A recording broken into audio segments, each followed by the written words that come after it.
Boom! We are live, ladies and gentlemen, boys and girls. Welcome to the Nolan Hawkeye Anthony YouTube channel. And I thank all of you for being here, wherever you may be, and of course, however you may be listening.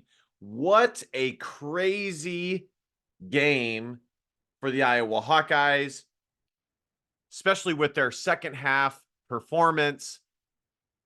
I'm speechless. I am absolutely speechless. This is classic college football, but I am also optimistic. I'm enlightened in a few regards. I don't want to overreact, as Iowa fans, especially with the Iowa offense, tend to do, but I do absolutely want to give credit and props where credit and props are due. So I'm going to give you guys a game synopsis summary, and then I'm going to give my takeaways. I may do a separate takeaways video. Suffice it to say, the first half, Iowa scored first. Caleb Johnson got loose, was looking like he was going to have another big game, which of course he ended up having. But then Iowa started to go away from the run. And by the second quarter, like with 7 minutes to go, I'm like, holy crap. Why are they not running the football? Why are they not running the football?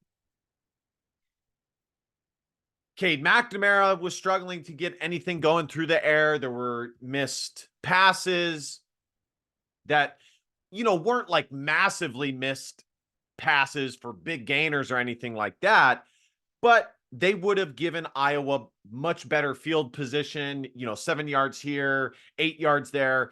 There were two specifically that I am thinking of. There was one, actually, I think both of them were, no, two of them. One was to Caleb Brown, a little post route that Cade McNamara totally shanked across the middle. And then there was another one towards the boundary. He did have a little bit of pressure, but he's got to make that throw.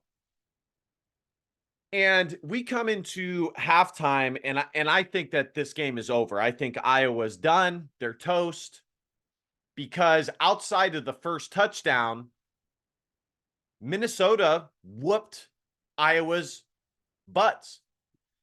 They dominated the rest of the first half. They scored 14 unanswered points. Iowa's defense seemed like they were in massive trouble, that they were in shambles. Iowa's defense had multiple missed tackles, which throughout the game, quite frankly, regardless of how Iowa's defense finished, which was really impressive,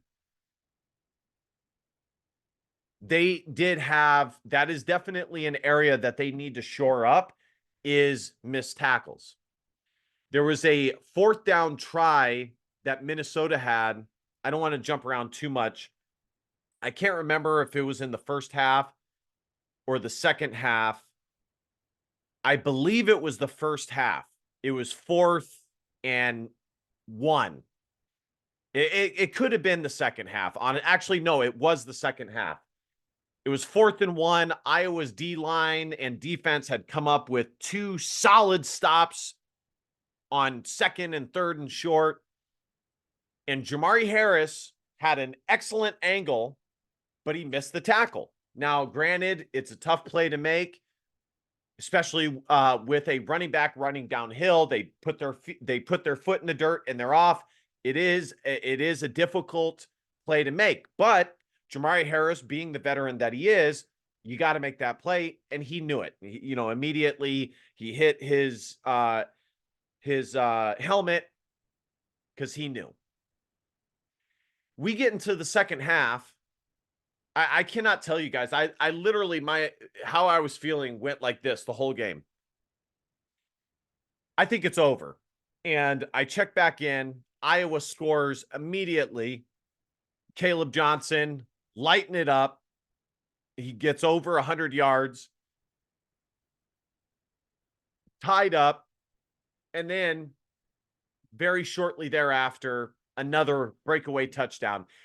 Caleb Johnson is the first Iowa running back to have 12 or more rushing touchdowns since 1997.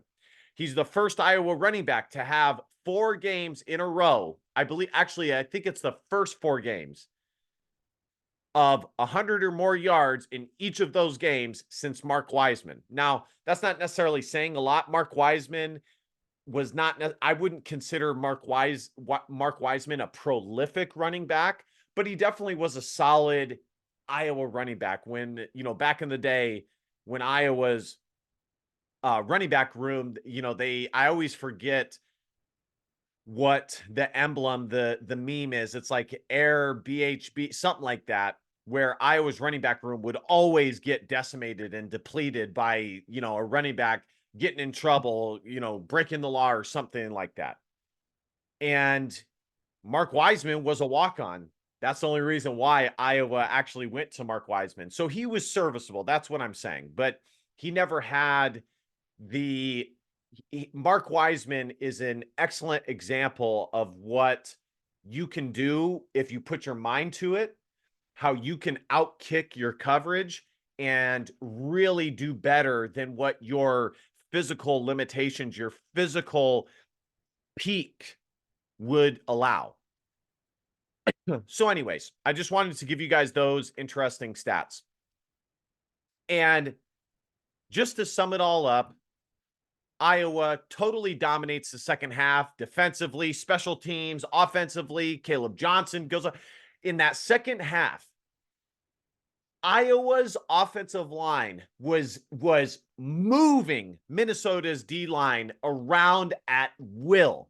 And it was awesome to see Jennings Dunker and other Iowa offensive linemen looking mean out there and getting after it. I love seeing it because it's been a while since we've seen an Iowa offensive line be this solid and have this tenacity.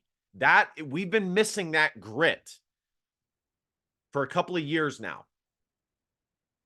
I think we started to maybe get it back a little bit last year, personality-wise, with a guy like Rusty Feth, but he was only a 1-year guy. So Iowa got everything it wanted. And then, sorry about my voice, guys. For work, I had to use my voice a lot today. And the reason why I'm not doing a live version is because the game ended so late. So that's why I'm not doing a live version. Iowa had, so I just want to make this point again. Iowa on the ground got almost everything it wanted. Every time an Iowa running back touched the ball, they got minimum 4 or 5 yards a pop. Boom, 4 yards. Boom, 5 yards. Boom, 6 yards. Boom, 4 yards. But, just pop, pop. It was beautiful to see on top of the big gainers that they got. Now, of course, Minnesota probably got 1 or 2 stuffs, but then we had a Reese Vanderzee back shoulder PI. He still catches it through traffic catch. It was good to see him finally get involved. We got to look at the stats here. And then, of course, I was going to say, I don't think Caleb Brown has a catch this season yet, but we're going to have to see the stats. Jacob Gill had a decent game.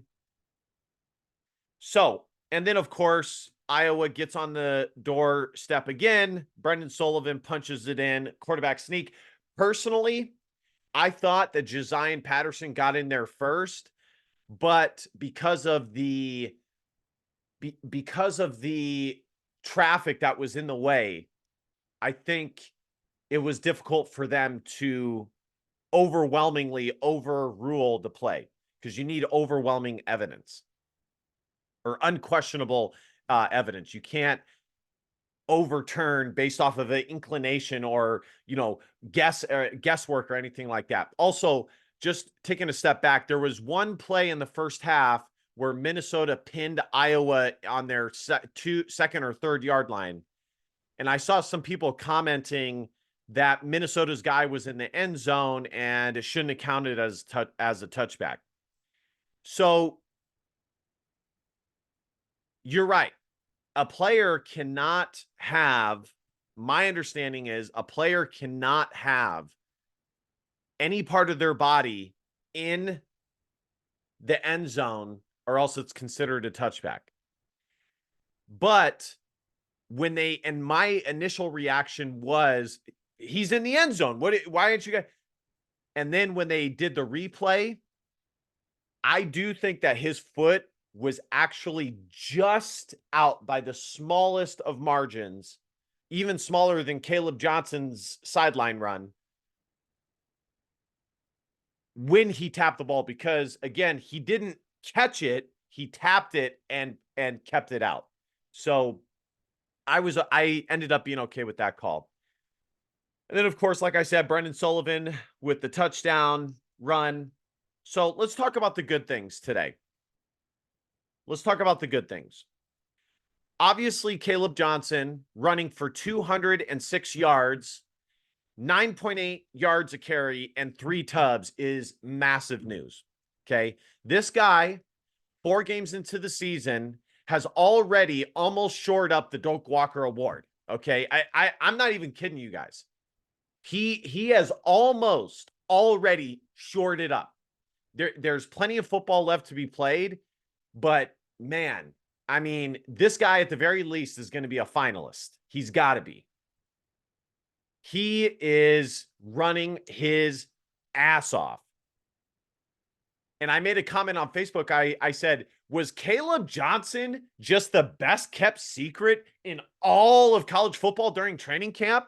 Like, Iowa fans and even some Big Ten fans knew that, you know, he had talent, and we've seen him, you know, especially from his freshman year, be successful. But it's not like we were hearing from Iowa's coaching staff, hey, watch out, Caleb Johnson is going to have a massive year this year. It's not like we were hearing anything like that.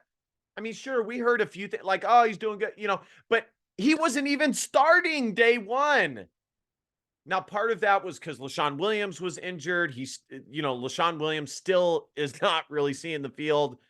And I believe Caleb Johnson was actually suspended in the first half of game 1 or the first quarter,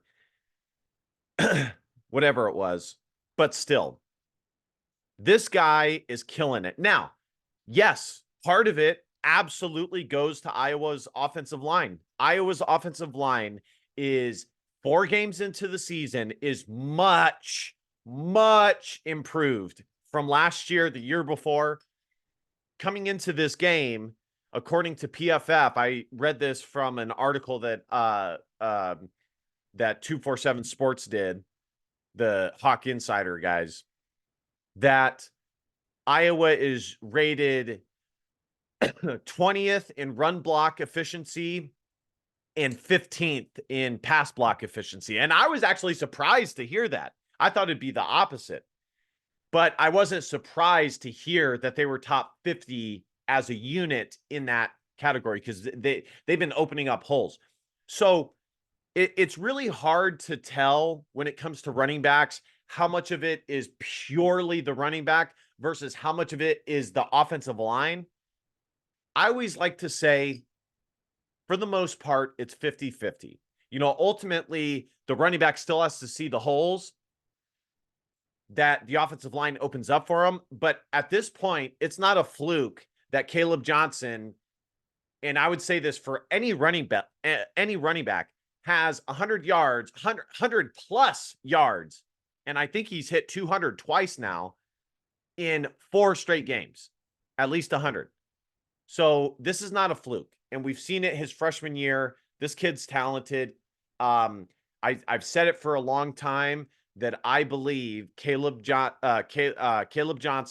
was the most talented running back that has come to Iowa coming out of high school in many, many years. I mean, Tyler Goodson was rated fairly highly. You know, even Gavin Williams was rated decently high. I mean, I think Gavin Williams had an offer from Michigan. I'm trying to think who else would be, you know, Josiah Patterson had some nice offers, but Caleb Johnson, had it not been a coof year, the pandemic, Caleb Johnson probably would have had even more offers. I'll put it to you that way. And I knew back then, as I know now, when Iowa would, because you can just see it, how especially when it comes to the running back position, how the guy looks physically. And he was built like a brick S house back then, and he still is. Okay. Is he has what you need to be successful at the running back position. So my hat off to Caleb Johnson and Iowa's run game. Josiah Patterson did okay today too. It was good to see him get some second team reps. I don't know what's going on with Kamari Moulton. I don't know if he's injured or what the que paso is with that. For the offense as a whole, it really was a tale of two halves. Ultimately, what matters is the points that they put on the board. And ultimately, Iowa's offense put up the full 31 points up. And so I got to give credit where credit's due, Now the bad, or let me stay with the good. So Iowa's defense, kind of similar to the offense. It was a tale of two halves. The first half, they have all kinds of missed tackles. Yet again, a good to elite wide receiver is totally killing them. And I've said that for the last couple of weeks. Phil Parker defenses get whooped by single wide receivers that are good to elite, because it has to be because of just the nature of Phil Parker's defenses, it being a zone scheme, whatever the case may be. If you are a heady wide receiver that has good to elite skills, we've just seen it so often, guys. The Purdue wide receivers, Iowa State wide receivers. How many more examples do you need? And so that was happening in the first half with Daniel Jackson. I believe he's from the state of Kansas. Iowa offered him a scholarship too. But in the second half, they totally dominated. They got to the quarterback. The coverage was tighter. They had way less missed tackles. They still had a few, but they had way less. It's very hard to give both the defense and offense grades because it really was a tale of two halves. Minnesota did better in the first half on both phases of football, and Iowa did better in the second half. But if you compare the two halves, Iowa did better in their better than Minnesota did better in their better, if that makes sense. All right, the bad. Iowa still sucks at passing the football. Part of it, and it's wild, because if you consider how good Iowa has been running the football, it's crazy that there hasn't been more availability there or more room for the passing game to be successful. Outside of the Illinois State game, and maybe a tad bit in their game before Minnesota. I'm already Troy, but really just Illinois State. Iowa has been average to below average passing the football. Part of it, and you can't blame it on the offensive line, because Iowa's offensive line and pass protection is ranked top 20 in the nation, according to PFF Football. Part of it has to do with Cade McNamara missing easy throws that are there that would definitely be tremendous confidence boosters for him. The rest, I don't know. It's hard for us to tell because we don't have that aerial view. I got to give credit where credit is due to Tim Lester in facilitating this resurgence, and George Barnett in being able to run the football. And I think, and this is what I was always clamoring for, and I know Iowa fans were too, clamoring for Iowa to be more creative in running the football. And so that has been good to see. But when it comes to passing, there just hasn't been a lot there outside of the Illinois State game. Iowa hasn't really taken a lot of chances. They haven't really pushed the ball downfield. And I've said this for a while now. Cade McNamara is not slow, but he's also not fast. And he might be able to evade like one or two every now and again, but by and large, he's not fast enough to escape. I mean, again, he's not as slow as Spencer Petras or slow-footed as Nate Stanley, but he's not out there breaking tackles and breaking rush. It's just not happening. So if you're Cade McNamara, you have to be a precise quarterback, especially in the short to intermediate passing game. And it's just not there. I mean, I don't know if it's because he's still getting his feet under him, but it's just not excusable, honestly. We're 4 games into the season. It's not excusable. And I said this last week, and I'm not going to stop saying it. It is not excusable for Iowa, especially that we're already entering Big Ten play, to be working in a new quarterback. But again, this is what always happens.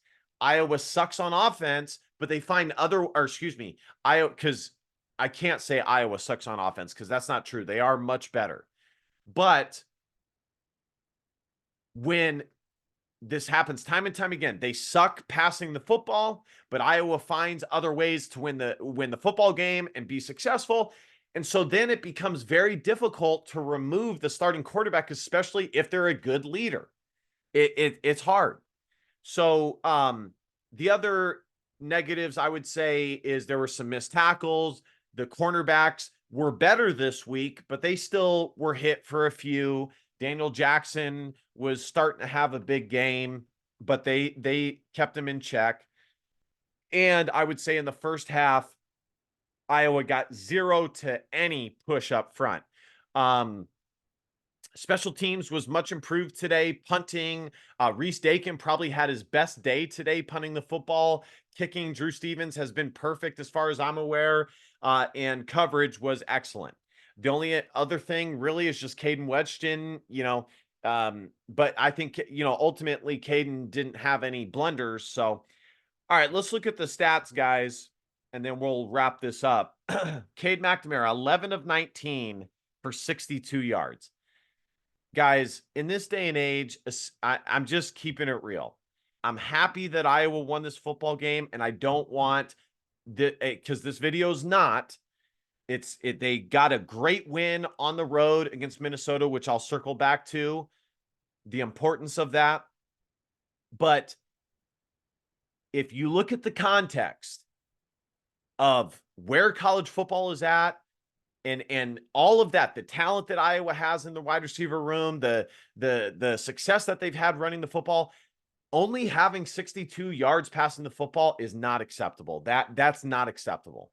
And I honestly, I think, I don't know that I'm willing to say that Iowa needs to make a change, because it's a very delicate thing to do to a team to change the starting quarterback. But they have to be thinking about it at the very least. Caleb Johnson, 21 carries, 206 yards, 3 tubs. Here, I got to get this up. Josiah Patterson, like I said, 66 yards. Addison Ostrango, 2 for 20. Luke Lachey continues to be virtually non-existent this year. That's the one thing that thus far I have not been impressed by or one of a few things I haven't been impressed by Tim Lester is his inability to get his tight ends involved. Luke Lachey, 3 for 19 or 9. Reese Vanderzee, 1 for 18, as I alluded to. And that is that. Drew Stevens, 1 for 1, long of 66 or 46. And Reese Dakin had an average of 49.6, his best day by far. By far. This is what they gave up. Minnesota could not run the football. But again, there's a day. Yeah, I mean, in every game but the Illinois State game, and even that game, I don't remember a guy having 100 yards, but he may have. Every game that this year Iowa has had a wide receiver have at least 100 yards on them. That has to change. I don't I don't get it. I think it has to do with the zone coverage scheme that Phil Parker has and his unwillingness to get a glue guy corner on the best wide receiver and have him lock him up. I don't know, but Phil Parker's the genius. I'm not. It's just this is something to pay attention to. Is Iowa has allowed multiple wide receivers this year, and it's only 4 games into the season to hit 100 yards. Let's see. And then this guy had 2 for 43. Let's look at the team stats. Iowa had 334 total yards compared to Minnesota's 288. Passing yards 62 to 209. Rushing yards 272 to 79. By the way, I believe Cohen Entringer played the entire game in place of Xavier Wanpa. And I've seen this coming for a couple of games now. Xavier Wanpa is just not getting the job done. Long term, I don't want to scare you guys into thinking that Xavier Wanpa will transfer, but suffice it to say, if Xavier Wanpa sits the bench for a majority of this year, he will at the very least consider it. I can almost guarantee it. I hope he wouldn't make a stupid decision to leave because ultimately Iowa will be losing Quinn Schulte next year or this year, excuse me. So there will be a spot open, but yeah. And I don't know if he was injured. I'll have to take a look and see. Maybe I can see on Twitter here real quick. I can look that up for you guys. So here we go. This is from Chad Leistico, Cohen Entringer for Xavier Wanpa, who does not appear injured at strong safety. So there you guys have it. All right, guys. First downs 19 to 15, third down 7 to 15, 6 to 14. Total plays 64 to 58. Penalties, Iowa only had 1. Interceptions, Minnesota had 2 compared to Iowa's 0. That's a huge difference in the game. And TOP, Iowa had 31 compared to Minnesota's 28. Iowa was closer to 32, actually. All right, guys, final thoughts. Overall, while there were definitely some negatives that Iowa has to work on as per usual, what they were able to do in the second half was extremely promising. And to know that Iowa does have a second gear that they can get to against an opponent like Minnesota on the road is very uplifting. Let me restate that. To know that Iowa has a second gear that they can get to that is far better than a team like Minnesota, who honestly is decent, is very uplifting, especially on the road in a hostile environment, rivalry game, battle for the pig. They're down at halftime. They had a second and third gear that they put it into, and they totally beat the brakes off of Minnesota in the second half. This was much needed. If Iowa had lost this game, the season would have been over. I said in my pregame that Iowa needed to win 2 of the next 3 games. Iowa versus Minnesota, Iowa versus Ohio State on the road, and then Iowa at home against Washington. Realistically, I mean, moving forward, Iowa has to win the rest of these games. So, but, just to break it up into chunks, definitely have to win 2 of the next 3. So this was a good victory on the road. There's definitely some positives for Iowa to take away with them, and there's definitely room for improvement. But, It's hard, guys, because it's hard because I there are really some things that I am like, yes, finally, and I'm so thrilled about. But there are some things, other things that are very poor and concerning. So I'll just leave it there. I think you guys understand what I'm talking about. We'll look at the Big Ten scores here real quick. Looks like Purdue's going to lose to Oregon State. Boston College beat Michigan State. Iowa defeated Minnesota. Washington defeated Northwestern. Rutgers defeated Virginia Tech. LSU beat UCLA, who now has at least 2 losses on the season. And I think that might be it. And then, of course, Nebraska lost to Illinois in overtime, I believe. Ohio State beat Marshall. Penn State beat Kent State. Michigan upset USC 27-24. That's a big win for them. Don't know if it was if this game was at Michigan or at USC. I'll have to check that out. Indiana beat Charlotte. They're now 4-0 on the season. Maryland beat Villanova. They're now 3-1 on the year. I already said Rutgers game. And then Illinois won against Nebraska.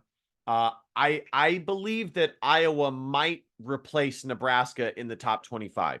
I think Illinois will probably jump up to 21-20, and I think Iowa might jump up to 23-22. So, all right, guys, thank you guys so much for watching.